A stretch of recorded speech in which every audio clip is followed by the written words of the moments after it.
Hello friends, आज हम लोग सीखने वाले हैं एनसीईआरटी बुक की एक्सरसाइज 1.1 को, जिसमें दिया है एक्सरसाइज 1.1 में दिया है कि निम्नलिखित संख्याओं का एचसीएफ ज्ञात करने के लिए यूक्लिड विभाजन एल्गोरिथम विधि द्वारा हम लोग एचसीएफ निकालेंगे। जिसमें संख्या 2 दे दिया है। इसमें एक नंबर क्वेश्चन का एक नंबर दिया है, 135 और 225, 135 और 225। इसमें हम मान लेंगे, माना ए बराबर 225 और बी बराबर 135। अब इसका हम लोग यहाँ पे एचसीएफ निकालेंगे। तो 225 में भाग लगाएंगे हम 135 से। एक बार में जाएगा 135, 5 में से 5 गया 0 और 12 में से 3 गया 9। फिर 90, फिर हम 135 में 90 से भाग लगाएंगे। फिर एक बार में जाएगा 90, 5 का 5, यहाँ पे बच गया 13 में से 9 गया 4, 45। फिर हम यहाँ पे जो इसका जो भाजक है हम यहाँ पे लिखेंगे और फिर 90 में हम 45 से भाग लगाएंगे तो 45 गुना का 90। यहाँ पे शेषफल 0 आ गया। अब यहाँ पे चलेंगे, माने हम क्या थे, ए बराबर 225 और बी बराबर 135। अब लिखेंगे यूक्लिड विभाजन प्रमेय से,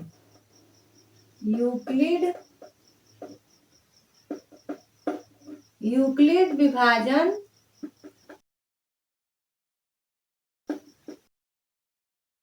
प्रमेय से।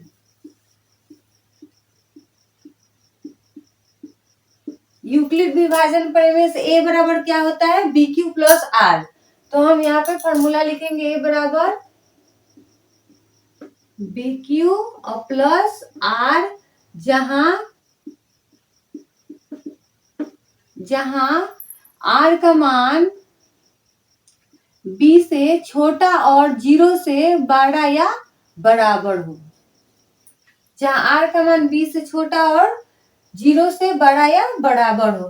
तो यहाँ पे हम बी का मान क्या लिखेंगे, 200, ए का मान क्या लिखेंगे, 225 और बी का मान क्या लिखेंगे, 135 गुना क्यू का मान क्या लिखेंगे, 1 प्लस आर का मान क्या लिखेंगे, 90। फिर यहाँ पे हम ए का मान क्या लिखेंगे, 135 और बी का मान क्या लिखेंगे, 90 गुना क्यू का मान 1 प्लस 45।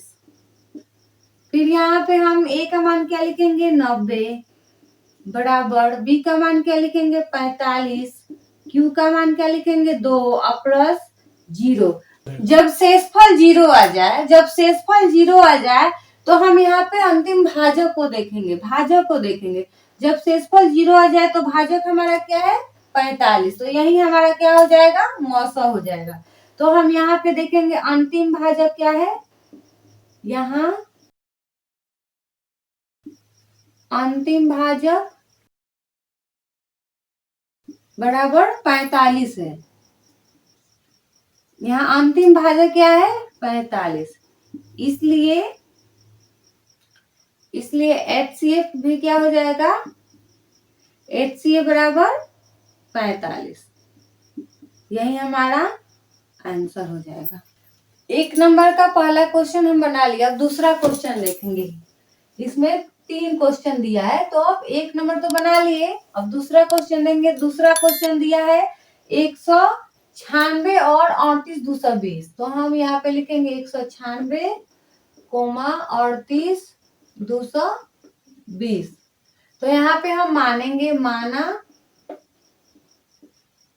माना ए बराबर 38 220 और बी बराबर 196।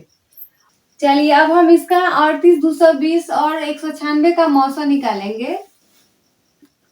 38 220 में हम भाग लगाएंगे 196 से, एक बार में जाएगा 196।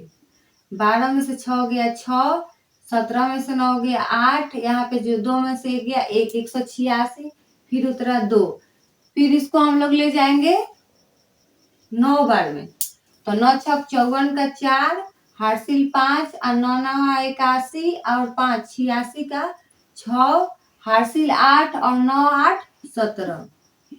12 में से 4 गया 8, यहाँ पे 15 में से 6 गया 9, ये कट गया और ये कट गया, फिर बचा क्या 0, तो फिर यहाँ पे हम 0 लिखेंगे। फिर यहाँ पे हम भाग लगाएंगे 5 से भाग लगाते हैं तो 6 बचे, 30 का 0, हासिल 3 और 19 बचे, 95 और 3 98, ये कट गया। अब यहाँ चलेंगे यूक्लिड, अब इसको हम बनाएंगे यूक्लिड विभाजन एल्गोरिथम विधि से। यूक्लिड विभाजन प्रमेय से भी लिख सकते हैं। प्रमेय से a बराबर क्या होता है, BQ प्लस R, जहां R का मान क्या होता है, R का मान B से छोटा और 0 से बड़ा या बराबर हो। अब A का मान हम क्या रखेंगे 38 220, 38 220 बराबर B का मान क्या दिया है 196, गुना Q का मान क्या दिया है 195, अब प्लस R का मान क्या दिया है 0। अब यहाँ अंतिम भाजक क्या हो जाएगा 196, क्योंकि जब शेषफल 0 हो जाए तो अंतिम भाजक जो होगा वही हमारा HCF होगा, तो यहाँ अंतिम भाजक क्या है,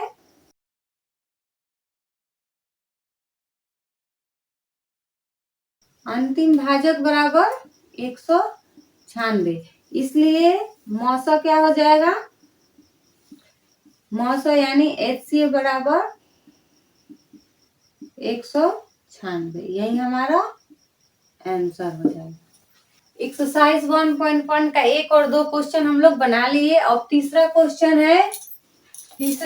इसमें का है 867 और 255, ये आप लोग बनाइएगा, ये आप लोग के लिए है। हम लोग यूक्लिड विभाजन एल्गोरिथम विधि से तो बहुत क्वेश्चन बनाए हैं, आप लोग से बन जाएगा, ये आप लोग के लिए है, ये आप लोग बनाइए क्वेश्चन, ठीक है। अगला क्वेश्चन हम बनाएंगे, 1 नंबर क्वेश्चन हम लोग बना लिए। अब दूसरा क्वेश्चन बनाएंगे, तो दूसरा क्वेश्चन दिया है कि दर्शाइए कि कोई भी धनात्मक विषम पूर्णांक 6q+1 या 6q+3 या 6q+5 के रूप का होता है, जहां q कोई पूर्णांक है। तो यहाँ पे हम मानेंगे ये कोई धनात्मक पूर्णांक है, माना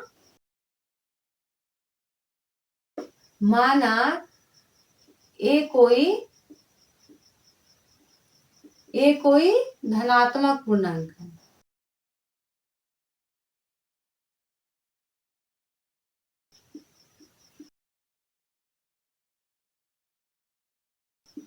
ये कोई धनात्मक पूर्णांक है, और b हम लोग क्या मानेंगे 6 मानेंगे, क्योंकि धनात्मक पूर्णांक का रूप 6q+1, 6q+3 और 6q+5 है। तो यहाँ पे हम b बराबर क्या मानेंगे 6 मानेंगे, b बराबर 6, और r का मान क्या मानेंगे, r का मान यहाँ पे 6q+5, यहाँ पे b का मान 6 दिया है, तो हम r का मान 6 से छोटा मानेंगे, क्योंकि r का मान 0 b से छोटा होता है, या 0 से 0 के बड़ा या 0 से बड़ा या बराबर होता है।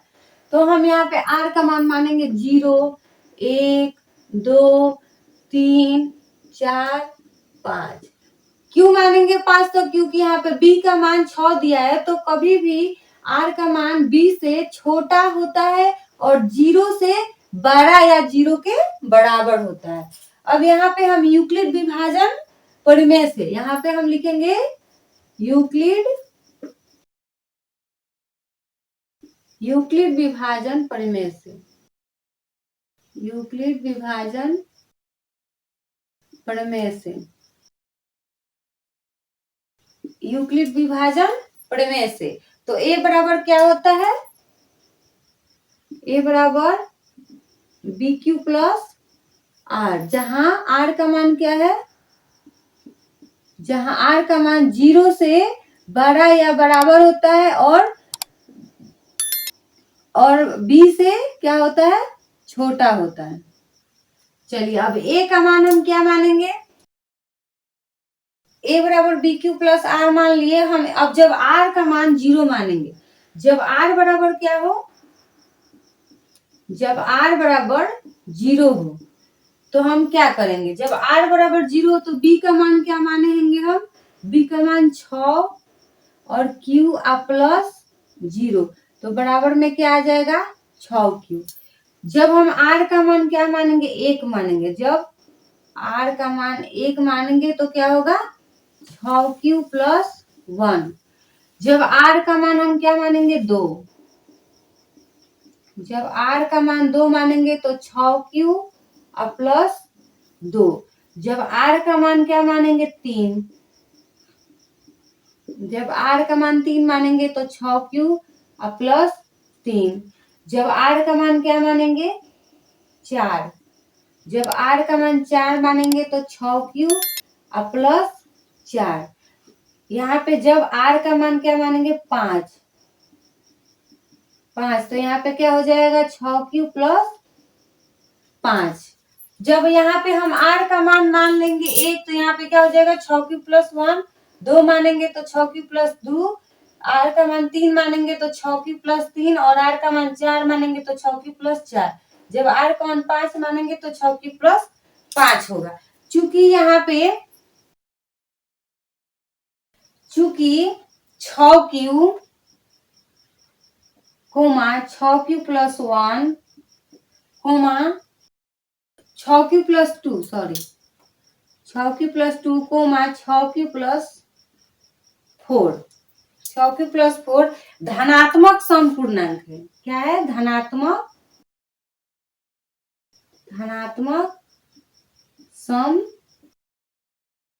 समपूर्णांक है। चूंकि 6 क्यू प्लस 2 6 क्यू प्लस 4 क्या है? धनात्मक समपूर्णांक है। यहाँ देखिए 6 क्यू प्लस 2 और 6 क्यू प्लस 4 क्या है? धनात्मक समपूर्णांक है। धनात्मक समपूर्णांक है। यहाँ पे अब देखिए अतः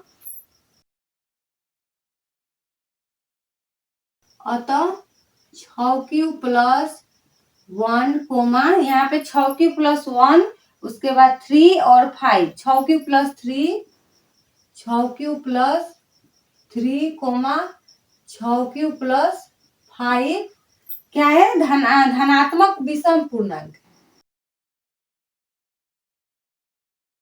धनात्मक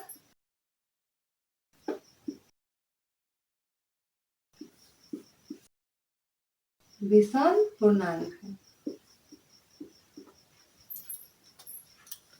चलिए दूसरा क्वेश्चन ये बन गया हम लोग का। अब नेक्स्ट क्वेश्चन तीसरा क्वेश्चन बनाते हैं। अब तीसरा क्वेश्चन बनाएंगे। तीसरा क्वेश्चन हम देखेंगे क्या लिखा है। तीसरा क्वेश्चन दिया है कि किसी परेड में 616 सदस्यों वाली एक सेना आर्मी की टुकड़ी को 32 सदस्यों वाले एक आर्मी बैंड के पीछे मार्च करना है। दोनों समूहों को समान संख्या वाले स्तंभों में मार्च करना है। उन स्तंभों की अधिकतम संख्या क्या है जिसमें वे मार्च कर सकते हैं? तो हम यहाँ पे इसमें दिया है स्तंभों की अधिकतम संख्या। जब अधिकतम संख्या दे दे तो क्या निकालना है? मौसा निकालना है। और वहीं पर जब न्यूनतम संख्या दे दे तो क्या निकालना है? लस। ये तो बाद में हम लोग पढ़ेंगे। जब इसमें अधिकतम संख्या पूछा है तो हम लोग क्या निकालेंगे? मौसा निकालेंगे। तो यहाँ पे लिखेंगे कि स्तंभों की अधिकतम संख्या, स्तंभों की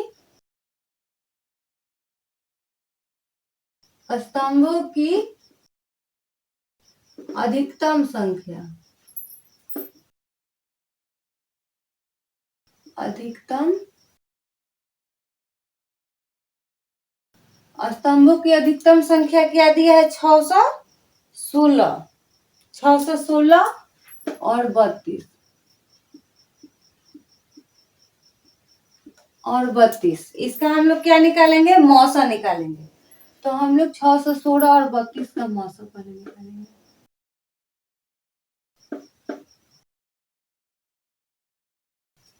616 और 32 का मौसा निकालेंगे। एक बार में देंगे 32, 11 में से 2 गया 9, 5 में से 3 गया 2, फिर उतरा 6, फिर 9 बार में देंगे तो 9 दूना 18 के 8 और 9 तेरी 27 और 1 28, 16 में से 8 गया 8, यहाँ 8 कट गया, ये कट गया, फिर 8 यहाँ पे उतरा, फिर यहाँ पे क्या उतरेगा? 32, फिर हम 32 में भाग लगाएंगे 8 से, तो 8 चौका 32 कट गया। अब यहाँ पे हम लिखेंगे, मान लेंगे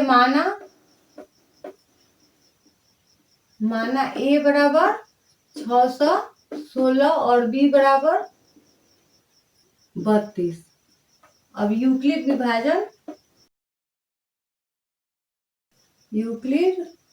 विभाजन प्रमेय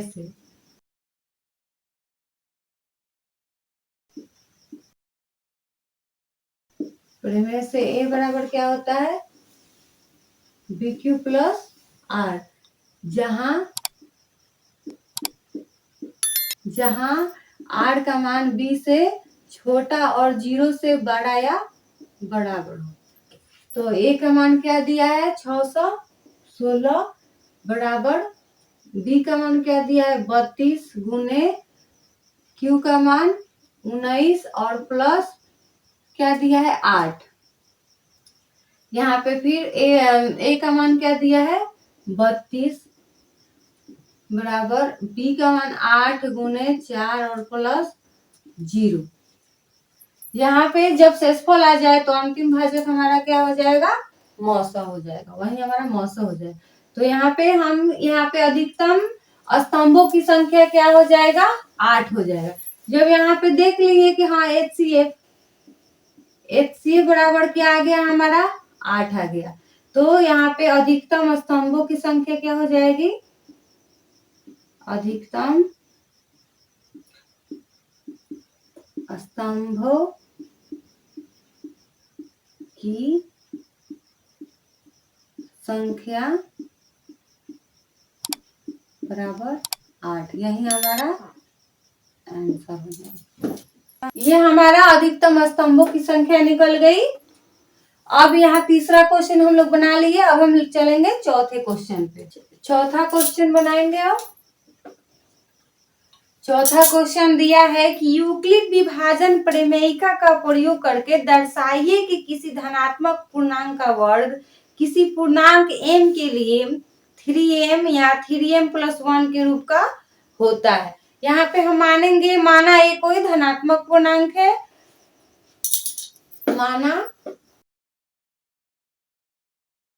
माना ए कोई धनात्मक पूर्णांक है।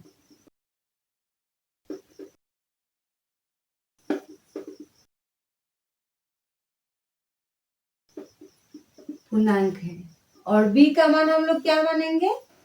b का यहाँ पे दिया है 3m या 3 + m, 3m + 1, तो यहाँ पे b का मान हम 3 मान लेते हैं। b का मान 3 और r का मान क्या मानेंगे? r का मान 0, 1 और 2 मानेंगे, क्योंकि 3 से छोटा लेना है और 0 से क्या लेना है? बड़ा या 0 के बराबर लेना है। तो हम r का मान 0, 1, 2 ले लेंगे। अब यहाँ पे जो यूक्लिड विभाजन प्रमेयिका से निकालेंगे। यूक्लिड विभाजन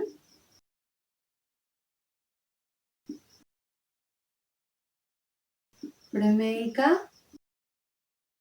से ए बराबर क्या होता है बी क्यू प्लस आर। जब आर का मान हम क्या रखेंगे 0 रखेंगे,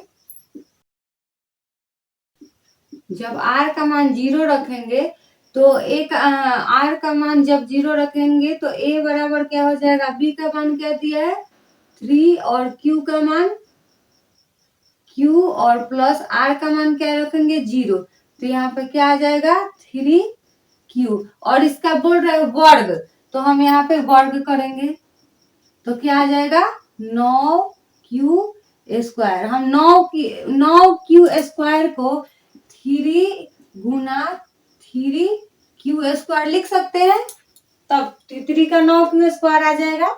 अब इसका हम दे दिया है, इसका मतलब दिया है 3m, यहाँ पे जहां m बराबर क्या दिया है 3 क्यू स्क्वायर, जहां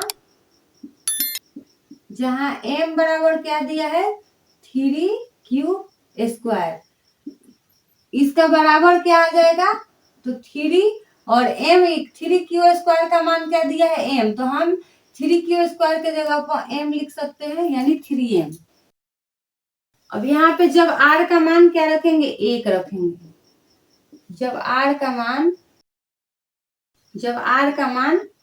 1 हो तो a बराबर क्या होता है 3q और प्लस 3q प्लस 1। अब इसका हम होल स्क्वायर करेंगे क्योंकि इसका वर्ग बोल रहा है, तो 3q प्लस 1 का होल स्क्वायर, तो इसका फॉर्मूला क्या होता है A square plus 2ab plus B square, तो हम A square plus 2ab plus B square पर इसको तोड़ेंगे, तो ए स्क्वायर यानी ये 3q का स्क्वायर पूछ रहा है,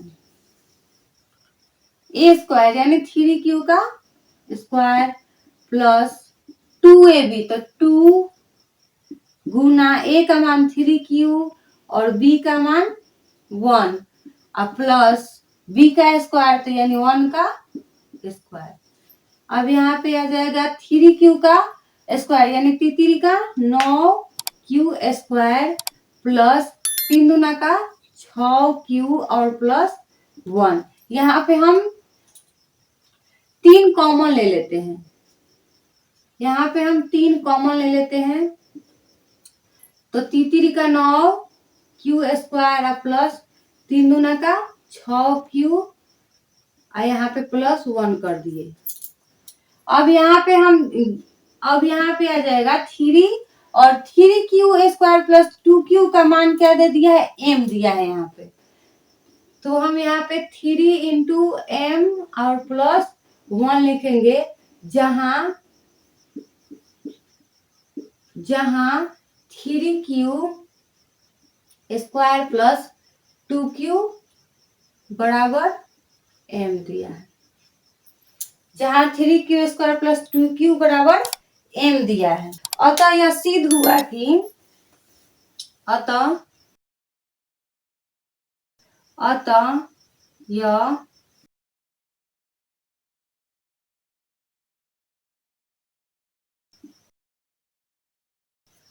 यह सिद्ध हुआ कि किसी धनात्मक पूर्णांक का वर्ग 3m या 3m प्लस 1 का होता है। अतः यह सिद्ध हुआ कि किसी धनात्मक पूर्णांक का वर्ग, अतः यह सिद्ध हुआ कि किसी धनात्मक पूर्णांक का वर्ग 3m